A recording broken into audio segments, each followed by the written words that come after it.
We get to put a camera on both sides here, and we would take a picture of the dollar store. And we're looking at the volume of the business, which is wonderful. We're not looking at it particularly. We're just noticing people are up at this time of the morning. It's approximately the grocery store, I would say.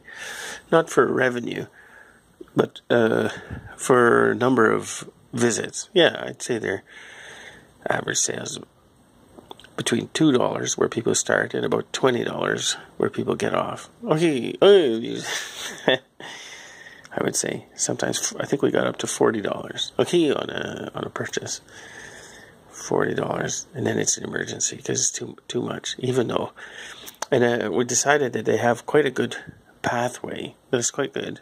The projects. They have the arts, the crafts, the mechanical things, the household goods, the household outdoor sports. Okay, they really give a person the opportunity. It's the same as any store where the person has a dream of participating with the world, and the dollar store has a picture of it. And it looks a certain way. I guess that they're good buyers, which we know because we're friends with quite a lot of people. Okay, with the dollar store, we like them very well. But I think I spent a lot of money, and then I ran out of money, and none of those projects came up, even though they're still working. Like I'm still working on them. Okay, so, and some of them have been quite useful, but not as useful as the finished product. And there's a list of about 10 or 20 things that we could just Princess Auto, Canadian Tire, Home Hardware. We could just sell the finished product. A guy with a garage, you could just not even look outside of the garage and just build it from metal. And like you could buy rolls of solder and cast from it. Okay, you cast the metal, and you might buy plastic and rubber or tree pitch for the plastic, and dandelion sap for the rubber. And some sort of straw would be the material, like fabric. Okay, yeah, anyways, and build each thing. Like you think it might take a year. Well, I think you could probably spend several generations, almost full time, okay, on that before. And in North America, we have it arranged to kind of keep people in the community. It's just like how they kind of turned off air travel in a good part of Canada, quite a large area of Canada. They didn't turn it off completely. They just make it so you don't find the airport as easily as you used to. Okay, it's like that. And it's sort of like that, where the person knows there's the bush. It's only a kilometer from the house. Okay, but they don't go there that often. It's different. It's a different flavor from being a pioneer. Okay, going off and all that sort of thing. So anyway, we're hoping to have building Canada, of course, and the dollar store plays a part of it, and China plays a part of it. They manufacture almost everything that they sell, and they sell it very, very cheaply.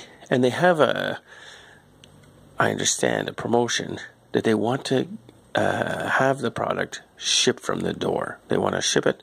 They want to ship it. They want to ship it. Okay, that's the main thing that they want. The company is paid on that basis. The company is, like, I guess I'm not sure about the ownership of things. Like, I know that there's what appears to be private companies, like stock exchange and stuff like that. I'm not sure. I don't know if there's a stock exchange. Oh, there's a stock exchange in Japan. Okay.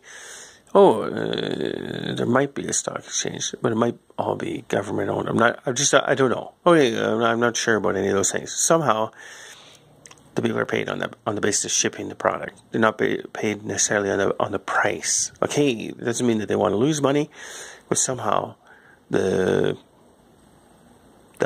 main thing is to, okay, now let's imagine it's Canada. And the thing we're talking about is we have a dollar store where people are going and they're buying something, and the thing is a part of a dream. It's like one part of a complete picture. Like, let's imagine that we buy, this is just one, it's a pack of screwdriver bits. Okay, bits. And it's got this unusual shape to it. And I happen to buy it.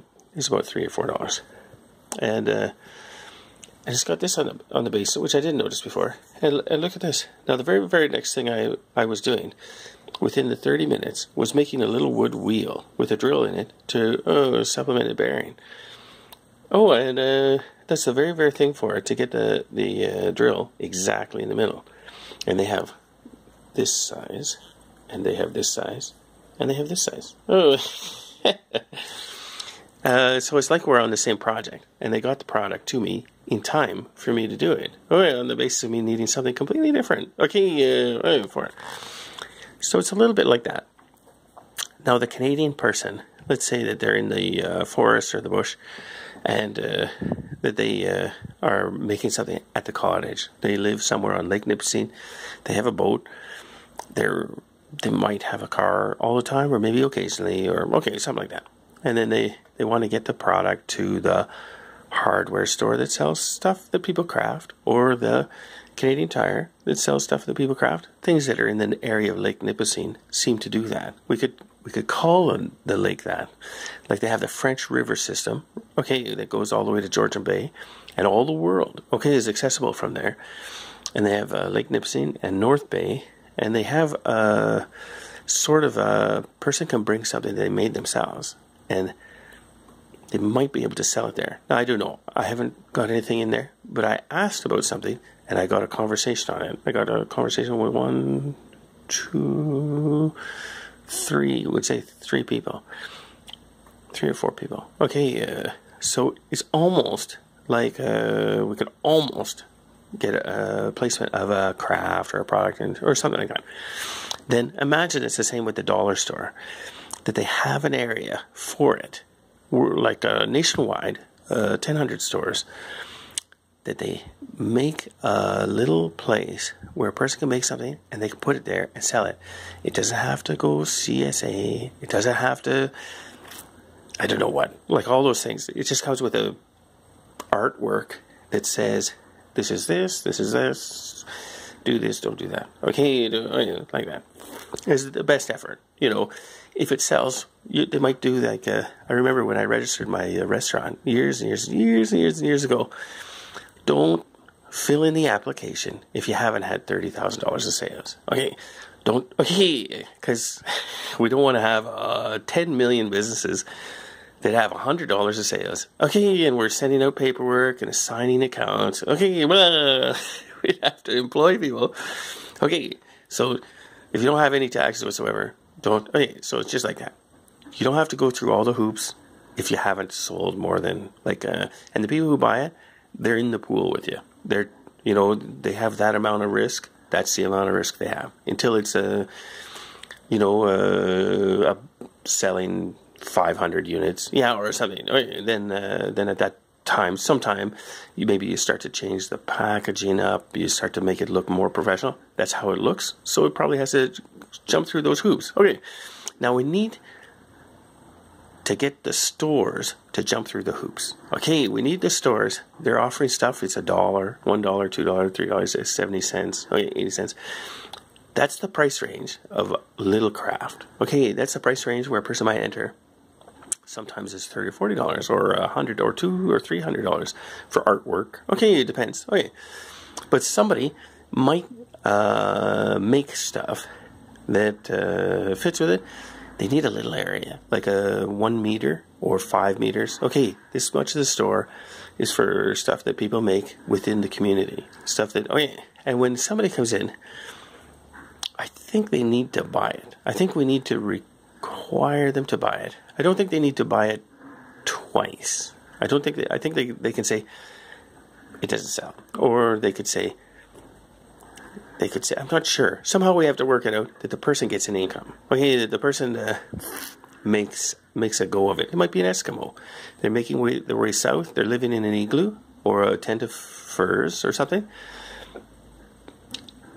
And basically, I want the person to have a living. I don't want to hear anything about it. I don't mind shopping. At the store. I want them to have a good living.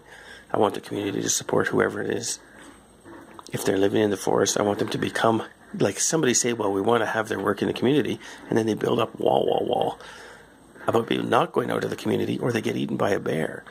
And They could be doing the opposite, where they support the person when they come into the community and they already know how to deal with the bear. Okay, and I think that's the right way to do it. And there are still those people, and we should be supporting them. Okay, that way. And we should maybe have developed that policy 200 years ago. Okay, but let's do that policy now before it's too far along. I think there's the opportunity to make improvement. Marty Holmes, Sturgio, Ontario. It's February 13+1, 2018+1.